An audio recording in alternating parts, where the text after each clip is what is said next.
더워진 날씨 가운데에 평안하셨습니까? 네. 어,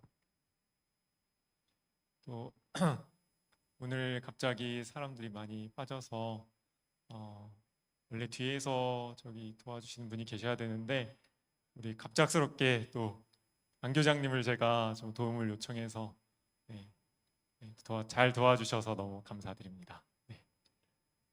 오늘 저는 아브라함이 드린 기도를 통해서 저희가 참된 기도의 모습을 함께 살펴보려고 합니다.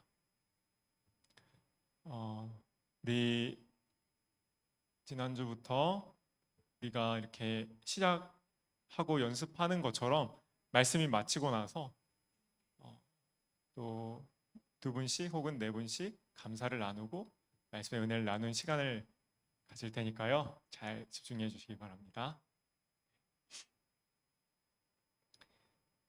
오늘 함께 나눌 본문의 말씀은 창세기 18장 23절에서 32절 말씀입니다. 창세기 18장 23절에서 32절 말씀입니다. 오늘 본문의 배경이 되는 창세기 18장은 아브라함이 어느 뜨거운 여름날 3명의 나그네를 대접한 이야기로 시작을 합니다. 18장 이야기를 자세히 살펴보게 되면 그 3명의 나그네는 아브라함에게 송아지와 떡으로 아주 잘 대접을 받게 되었습니다. 그리고 이 세 나그네들은 아브라함에게 내년에 아들이 있을 것이라고 약속을 했습니다. 이때 아브라함은 나이가 아주 많아서 아브라함도 사라도 아이를 가질 수 없는 그런 나이였습니다. 그리고 세 사람은 그들의 목적지인 소돔성을 향해서 가게 되어서 아브라함은 이제 그 사람들을 배웅을 하기 위해서 나가게 됩니다. 그런데 그때 하나님께서 아브라함에게 말씀을 하십니다. 너가 강한 나라가 되어서 내가 너를 통해서 천하 만민이 복을 받게 할 것이다. 그리고 너의 자녀들과 자손들이 하나님의 길을 따르게 하려고 내가 너를 택하였다라고 말씀을 하십니다. 그리고 또 한 말씀을 아브라함에게 더 하셨습니다. 그것은 소돔과 고모라에서 울부짖는 소리가 너무 크다. 그리고 그곳에 악한 일들이 많이 일어나고 있다. 그래서 내가 그것이 정말 사실인지 확인하기 위해서 가 볼 것이다 라고 말씀하십니다. 그리고 이 하나님의 말씀을 듣고서 아브라함이 하나님 앞에 서서 드리는 기도의 내용이 바로 오늘 본문의 내용입니다. 우리 본문의 23절, 24절 말씀을 먼저 함께 보도록 하겠습니다. 23절, 24절 다 함께 읽도록 하겠습니다. 시작. 아브라함이 가까이 나아가 이르되 주께서 의인을 악인과 함께 멸하려 하시나이까? 그 성 중에 의인 50명이 있을지라도 주께서 그곳을 멸하시고 그 50 의인을 위하여 용서하지 아니하시리이까? 우리는 23절과 24절의 내용을 통해서 아브라함이 하는 그 기도의 주제가 무엇인지 파악할 수 있습니다. 소돔과 고모라 성에 정말로 악한 사람들이 많이 있고 사람들이 정말로 죄를 밥 먹듯이 짓는 게 사실이라고 할지라도 그 중에 하나님을 믿고 양심의 소리를 무시하지 않는 의인들이 있다면 그 의인들을 위해서라도 소돔성을 용서해 달라는 그 기도의 내용이 오늘 본문의 아브라함의 기도의 주제입니다.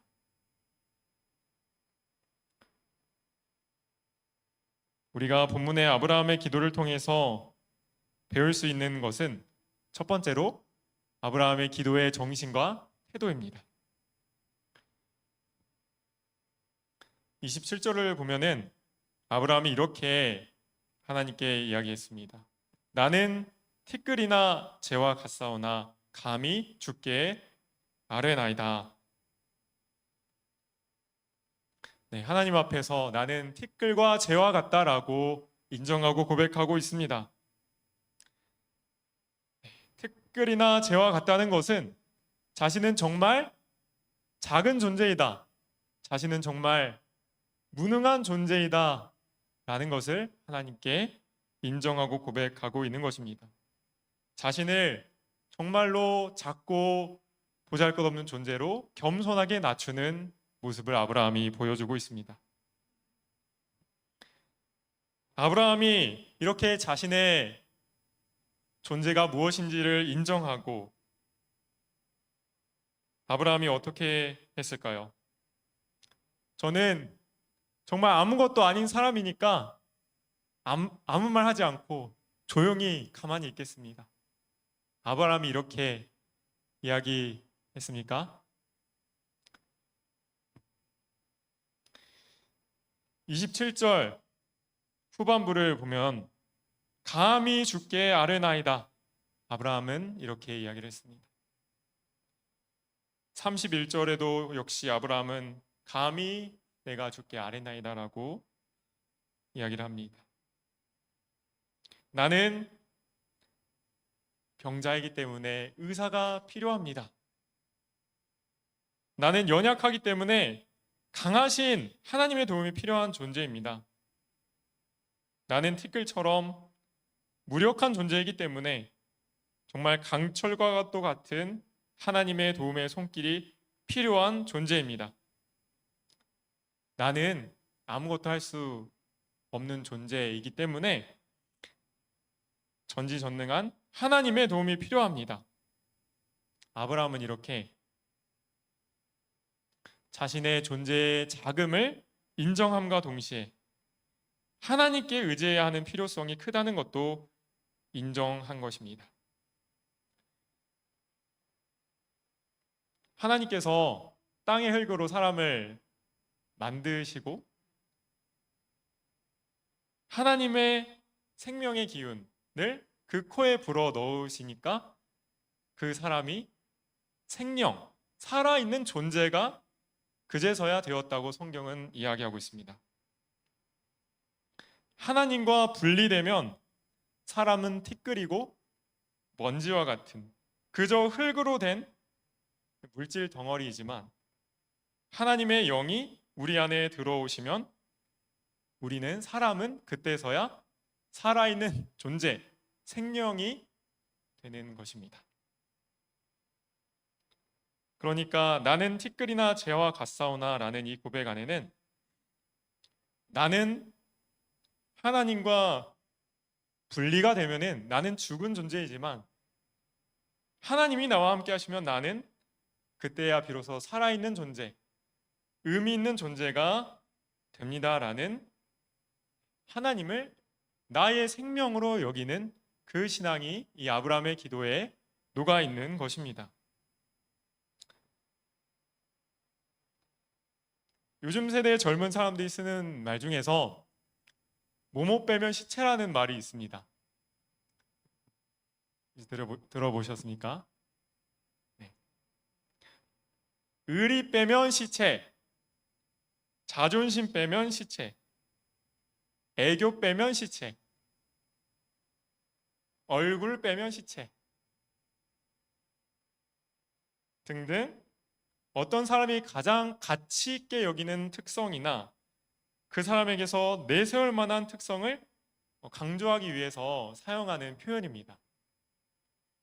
즉 어떤 사람에게 의리 빼면 시체라는 이런 수식어가 붙는다면 그 사람은 의리로 살아가는 사람, 의리를 목숨처럼 중요하게 생각하는 사람임을 강조하는 표현입니다. 나는 현재 무엇을 빼면 시체인 사람이라고 생각하십니까? 나를 아는 사람들이 나에게 수식어를 붙여준다면 나에게 무엇 빼면 시체라고 붙여줄까요? 나는 현재 무엇을 가장 가치 있게 여기는 사람인지 한번 생각해 보시기 바랍니다. 오늘 우리가 살펴보고 있는 인물 아브라함에게 우리가 수식어를 붙인다면 어떤 수식어를 붙일 수 있을까요?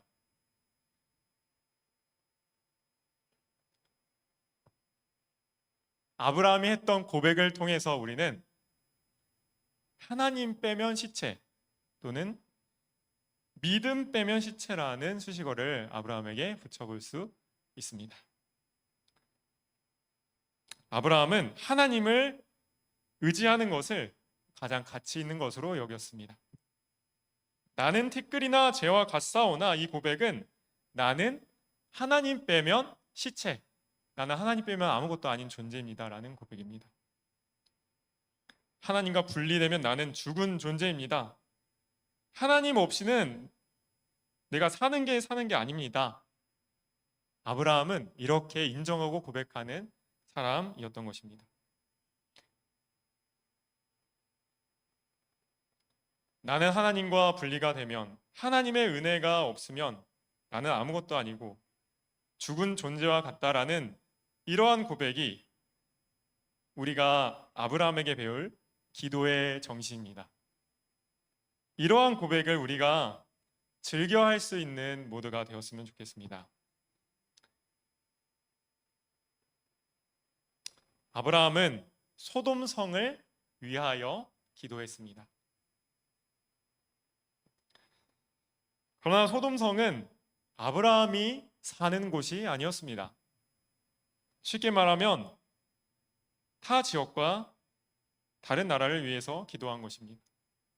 내가 사는 곳은 아니지만, 나와 문화가 다르지만 하나님, 이 성에 의인들이 있다면, 하나님을 믿는 사람들, 양심의 소리를 따르는 사람들이 있다면 용서해 주시지 않겠습니까? 이 도시가 아무리 타락하고 심각한 상황이더라도 분명히 하나님을 찾고 양심을 따르는 사람들이 있을 텐데, 그 사람들이 있다면 이 성을 용서해 주시지 않겠습니까? 자신과는 별로 상관없는 사람들을 위해서 아브라함은 그들의 필요에 따라서 그들을 위해 아브라함은 기도한 것입니다.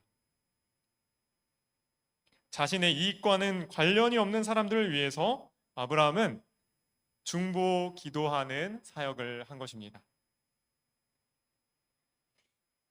하나님을 믿는다고 하는 그리스도인의 문제 중에 큰 문제 중에 하나가 무엇일까요? 그것은 바로 자기 중심적인 신앙을 하는 것입니다. 내가 잘 되기 위해 신앙을 하는 것입니다. 겉으로 보기에 정말 철저하게 신앙생활을 하지만 그 동기와 마음이 내가 잘 되는 것에, 자신의 이익에 있습니다. 현세적인 이익일 수도 있고 하늘을 가고 싶어하는 그러한 이익일 수도 있습니다. 우리가 성경에서도 자기 중심적인 신앙인을 찾아볼 수가 있습니다. 어느 날 아주 지위가 높고 부자였던 젊은 청년이 예수님을 찾아왔습니다. 그리고 예수님께 물었습니다. 선생님이여, 내가 무슨 선한 일을 하여야 영생을 얻으리까? 예수님께서는 정말 친절하게 이 젊은 관리와 이야기를 이어나가셨습니다. 예수께서 이르시되 어찌하여 선한 일을 내게 묻느냐? 선한 이는 오직 한 분이시니라. 내가 생명에 들어가려면 무엇을 지키라? 계명들을 지키라. 이르되 어느 계명오니이까? 예수께서 이르시되 살인하지 말라, 간음하지 말라, 도둑질하지 말라, 거짓 증언하지 말라. 내 부모를 공경하라, 내 이웃을 내 자신과 같이 사랑하라 하신 것이니라. 그 청년이 이르되 이 모든 것을 내가 지키었사온데 아직도 무엇이 부족하니까? 젊은 부자 관리는 예수님의 이 답변이 이해가 되지 않았습니다. 왜냐하면 이 모든 십계명을 자기가 어려서부터 다 철저하게 지켰기 때문이었습니다. 그래서 예수님께 정말 무엇이 저는 이것을 지켰는데 무엇이 제게 부족합니까? 라고 물은 것입니다.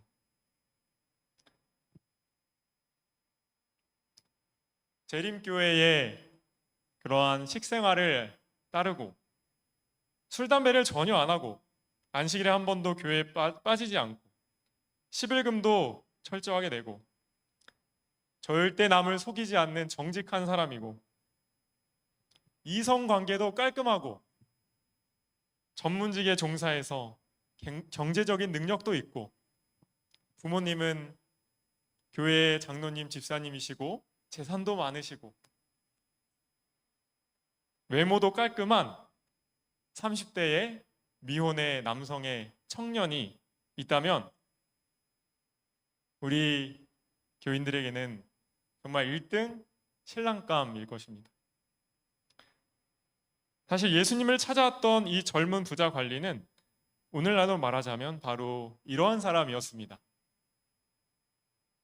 그렇게 촉망이 있는 청년에게 예수님은 마지막으로 이렇게 말씀하셨습니다.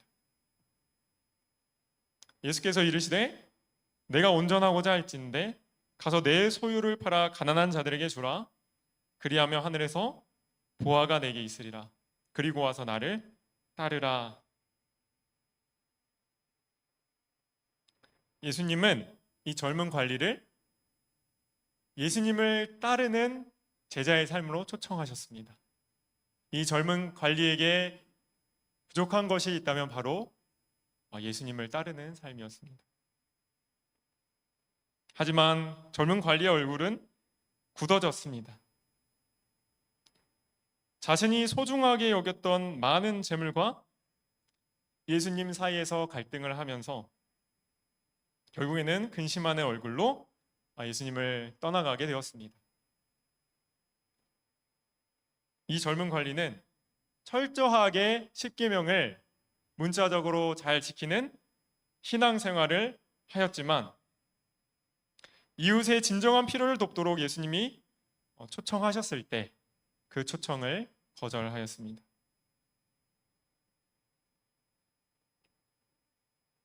이 청년은 예수님처럼 다른 사람을 불쌍히 여겨 도와주고 섬기는 사랑의 동기로 신앙생활을 한 것이 아니었습니다.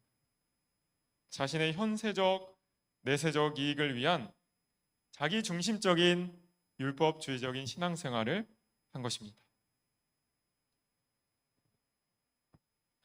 도움이 필요한 사람들이 보이면 자신의 이익과 상관이 없어도 그들에게 관심을 가지고 그들을 위해서 기도하고 그들을 위해 시간과 재물을 아끼지 않을 수 있는 이 신앙이 우리가 아브라함의 기도를 통해서 배울 수 있는 두 번째 교훈입니다.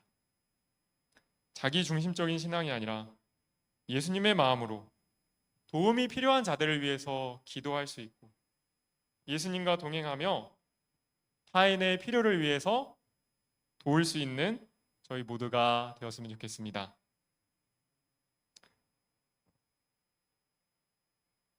그리고 우리는 한 걸음 더 나아간 진보한 중보기도를 할 수 있었으면 좋겠습니다. 내게 상처를 준 사람, 나를 존중하지 아니한 사람, 나에게 손해를 준 사람을 위하여서도 기도할 수 있어야 합니다. 성경에 욥만큼 커다란 고난을 당한 사람도 많이 없을 것입니다. 고난의 대표 인물이라고 하면은 욥을 들 수 있습니다. 욥은 1장부터 42장까지 그 긴 시간 동안 정말 크나큰 고통을 겪게 되었습니다. 10명의 자녀들이 모두 죽게 되었습니다. 그 많던 재산이 바람에 날아가듯이 다 날아가 버리고 말았습니다. 그리고 아내는 그를 원망하고 저주하고 하나님을 욕하라고 이야기했습니다. 그리고 친구들이 욥을 위로한답시고 찾아왔지만 욥의 상처난 마음에 더 큰 상처를 주기만 했습니다. 정말 온 몸과 온 마음이 고통으로 인해서 썩어 들어가고 있었습니다. 그런데 42장 10절에 놀라운 기록이 있습니다. 욥이 그의 친구들을 위하여 기도할 때, 욥이 그의 친구들을 위하여 기도하기 시작했습니다. 욥이 자신에게 상처를 준, 자신에게 아픔을 준 친구들을 용서하기 시작했습니다. 그 친구들을 위해서 중보 기도하기 시작했습니다. 그리고 그 다음에 이어지는 말이 여호와께서 욥의 공경을 돌이키셨다라고 하는 것입니다. 욥이 중보 기도를 하자 하나님께서 욥의 공경을 돌이키셨습니다. 욥이 친구들을 용서하고 친구들을 위해서 기도할 때에 욥에게서 질병이 떠나가고 있었습니다.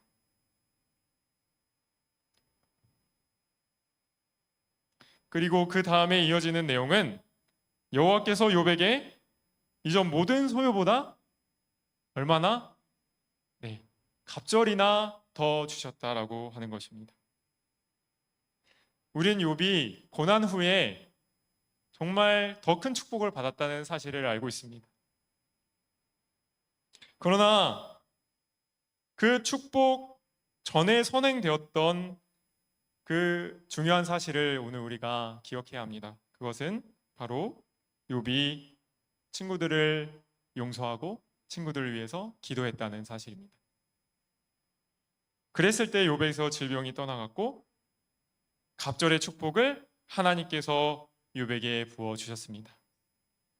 이것이 바로 우리가 다른 사람을 위해 기도할 때 우리에게 이르러 오는 축복입니다. 하나님께서는 다른 사람을 위하여 기도하고 다른 사람을 위해 일할 수 있는 사람들을 찾고 계십니다. 성경에는 많은 신뢰들이 나와 있습니다. 야곱으로 인해서 삼촌 라반 집에 축복이 이르렀습니다. 요셉 때문에 보디발의 집과 모든 소유에 복이 임했습니다. 사도 바울로 인해서 유라굴라 광풍에서 276명의 승객이 목숨을 부지할 수 있었습니다.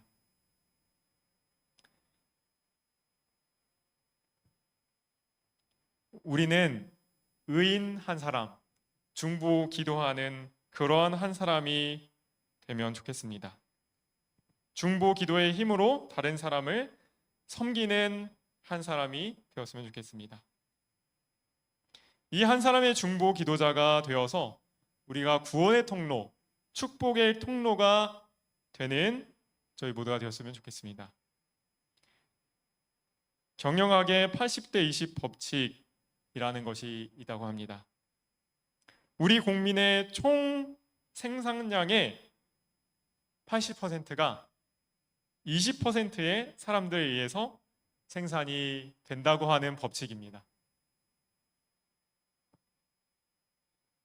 개미가 우리에게 아주 열심히 일하는 곤충으로 잘 알려져 있지만 관찰을 해본 사람에 의하면 정작 열심히 일하는 개미는 20%에 불과하다고 합니다. 20%의 개미들만이 열심히 일해서 80%를 먹여 살린다고 하는 것입니다. 죄로 인해서 어려움 당하는 그 80%의 사람을 도와줄 중보 기도자들, 죄로 인한 상처로 아파하는 사람들을 치료의 하나님께로 인도할 수 있는 20%의 기도의 사람들이 되었으면 좋겠습니다. 예수님께서는 지금 어디에 계십니까? 네, 살아계셔서 하나님 보좌 우편에 계십니다. 거기서 우리를 위한 하늘나라를 준비하고 계실 뿐만 아니라 우리를 위해서 기도하고 계십니다. 그러므로 우리가 다른 사람을 위하여 기도하는 것은 바로 예수님의 제자인 우리가 따라가야 하는 제자의 길인 것입니다. 오늘 우리는 창세기 18장의 아브라함의 기도를 통해서 참된 기도의 모습을 살펴보았습니다. 첫 번째, 나는 하나님과 분리되면 아무것도 아니고 죽은 존재와 같다는 것을 인정하고 하나님과의 산 연결을 가장 가치 있게 여기는 기도의 태도를 배웠습니다. 두 번째는 나의 이익과는 상관이 없어도 다른 사람의 필요를 위해 기도하고 그들의 필요에 따라 섬기는 중보 기도자의 그 마음을 배웠습니다. 세 번째로는 중보 기도는 다른 사람의 구원의 통로, 축복의 통로가 되고, 그리고 그 중보 기도는 결국은 나를 치료하고 나에게 축복이 된다라는 것을 배웠습니다. 우리가 오늘 아브라함의 기도를 통해서 배운 참된 기도의 모습을 우리 모두 따라서 예수님과 더욱 가까워지고 하늘과 더욱 가까워지는 우리 모두가 되기를 바라면서 오늘 말씀을 줄이겠습니다. 네,